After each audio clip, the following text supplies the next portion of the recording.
National Statistics Office said that the unemployment rate of the Philippines rose to 7.3% in July 2013 from 7% over the same period last year. Among the unemployed people, 61.3% were males.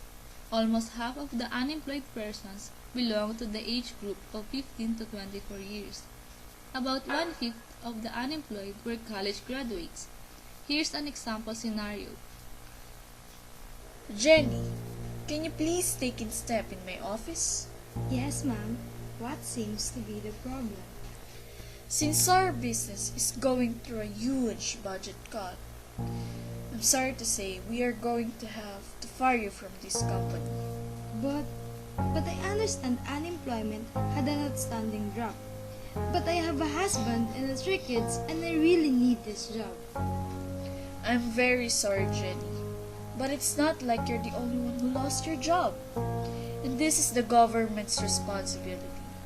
Therefore, there's nothing I can do. Okay then. Thank you anyway, ma'am. Have a nice day. You too. I hope things clear up for you. As you can see, these budget cuts are causing people to lose their jobs every day, and unemployment is one of the examples. A market failure is an economic term that encompasses a situation where, in any given market, the quantity of a product demanded by consumers does not equate to the quantity supplied by suppliers. This is a direct result of a lack of certain economically ideal factors, which prevents equilibrium. One example of market failure is unemployment. Unemployment is a sign of market failure because unemployment is a waste of scarce resources and leads to a loss of potential output and a reduction in allocative efficiency. Therefore, the economy is operating below the maximum output it could achieve. Making people unemployed means a waste of those resources invested in training and educating workers. As there are economic costs, there are also social costs. Rising unemployment is linked to social deprivation leading to negative externalities. There is some relationship with crime and social dislocation. For example, by increased divorce rates, worsening health and lower life expectancies. Areas of high unemployment see falling real incomes and a worsening inequalities of income and wealth. Though it may not be preventable, there are ways to reduce unemployment. There are what we call the demand side and supply side policies that can be used to improve the working of the labor market.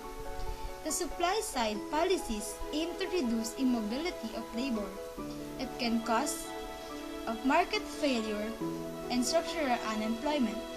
Supply side policies addressing occupational mobility aim to provide workers with the right skills. Education and workplace training can be used to increase the human capital of unemployed workers. This then helps to ensure more of the unemployed have the right skills to take up the available job opportunities. Demand-side policies. First, reflating the economy would lead to greater demand for labor.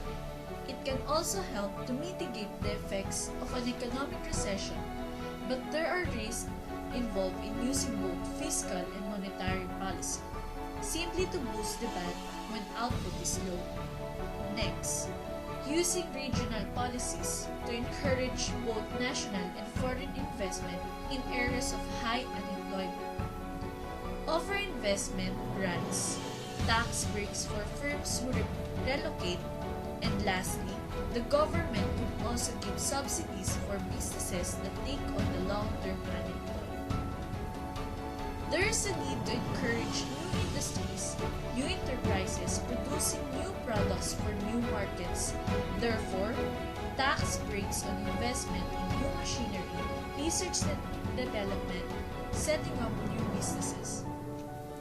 Therefore, the government's current labor market strategy is firstly to rely on monetary and fiscal policy to maintain a stable rate of economic growth as a precondition for high and stable rates of employment. Macroeconomic stability is regarded as essential for creating the right climate in which new jobs become available. Secondly, supply-side policies, and in particular, active labor market strategies such as New Deal and other welfare and education reforms are given a higher weighting in seeking to reduce structural aspects.